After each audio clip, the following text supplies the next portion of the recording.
Scoliosis can be different forms: congenital scoliosis, adolescent scoliosis, neuromuscular scoliosis.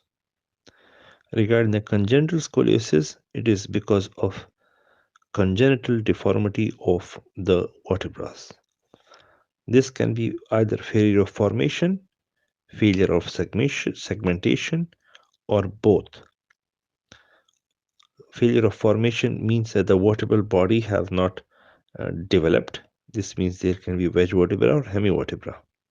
Failure of segmentation means there is a bar and or a block vertebra, and a combination means that one side is having a deformity in the vertebra, on the other side there is failure of segmentation. Congenital scoliosis is associated with vector L, Klippel field syndrome, and spinal dystrophism.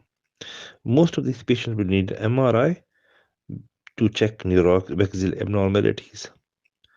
I will always do an ultrasound renal and an echocardiogram in such patients. These deformities are not responsive to conservative management like brace. Block vertebra grows by 1 degree per year, while the hemivertebra grows 2 degree per year, and a bar deformity will increase 8 degree per year. The treatment can be fusion vertebrectomy and a growing rods. Regarding the vector L, it's a deformity where it consists of vertebral anomalies, cardiac anomalies, tracheoesophageal fistula, renal anomalies, and limb length discrepancies.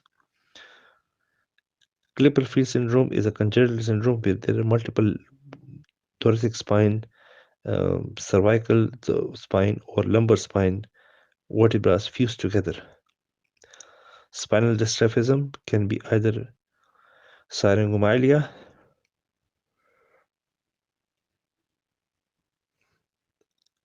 diastematomyelia, or a syrinx.